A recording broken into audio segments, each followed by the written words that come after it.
Sebenarnya sedari awal Benny hanya merekrut Barbut untuk mengisi posisi yang ditinggalkan Huff, bukan untuk menggantikannya. Sehingga Barbut cukup mengikuti irama musik yang sudah ada dengan chord-chord yang sudah terbentuk sedari awal. Bukan memberi bentuk irama yang berbeda pada lagu mereka. Namun dasarnya ia adalah seorang basis juga sebagaimana Huff, sehingga ia enggan mengganti stylenya dan mempertahankan STL. Yang mana menyebabkan ia kesulitan mendapatkan tempat di band-band metal lokal selama lebih dari 7 tahun tersebut. Dasarnya ia bukan orang yang senang berkembang dan hanya mengedepankan egoisitas. Itu lebih parasit dibandingkan Yuda, pikir Benny. Ia membutuhkan seorang ahli bass yang dapat memainkan lagu-lagu mereka untuk berkembang. Namun siapa?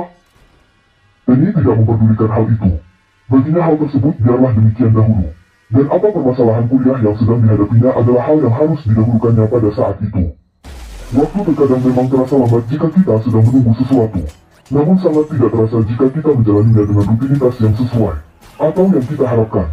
Tidak terasa di bulan Idul Fitri baru saja tiba. Berarti itu adalah hari-hari terakhir puasa Ramadan pada tahun itu. Tampak Benny sedang menunjukkan tiket kereta apinya kepada petugas di stasiun besar Medan untuk ke tempat saudaranya. Sesampainya di kediaman saudaranya, Benny baru sadar ia sudah sangat lama tidak berkunjung ke tempat saudaranya yang lain atau kakak perempuannya. Saudara perempuan dari ayah Bau kecil yang lebih muda dari ayah Bau, namun masih lebih tua dari Benny yang tinggal di daerah Banda Aceh. Berprofesi sebagai guru SMA negeri di kota tersebut. Ia berniat hanya tinggal beberapa hari sampai 1 minggu lebaran di rumah kediaman saudaranya itu. Dan minta izin untuk ke Banda Aceh guna mengunjungi saudara perempuan mereka yang tinggal di sana. Orang Palembang terkenal pandai berdagang seperti orang Minang atau Bugis di Makassar, Sulawesi Selatan. Walau dasar kehidupan mereka dahulunya dikenal sebagai orang laut. Bahkan, untuk beberapa kasus tertentu mereka sering disebut dengan orang Lanun atau orang Bajak. Hal ini yang menyebabkan sedari dahulu tingkat kejahatan dan kriminal senantiasa tinggi di daerah Palembang, Sumatera Selatan. Karena perangai dari orang Lanun yang terdapat di sana. Namun, untuk urusan dagang walau tidak sepakih orang-orang Minang. Orang-orang dari Sumatera Selatan ada juga yang merantau ke ujung wilayah Sumatera. Hasil dalam kehidupan perantauannya, termasuk salah satunya adalah ayahnya Bau kecil yang sukses mengembangkan ilmu dagang keluarganya di tanah rantau Sumatera Utara.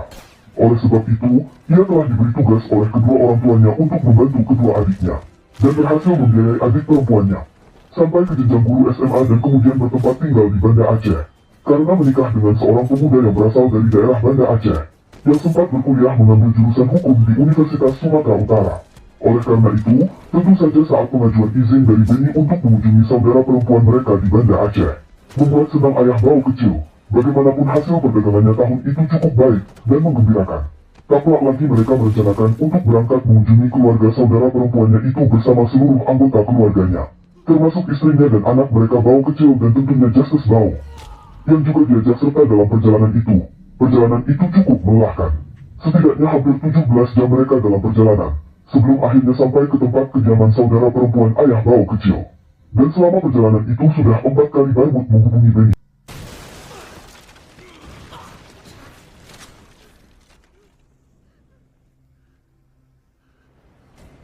Drop it. I said drop it! I'll kill her! Believe me, I'll do it! I believe you.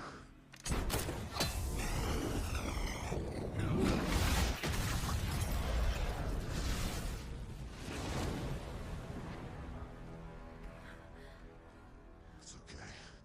I'm a friend of your son's. I figured. The cape?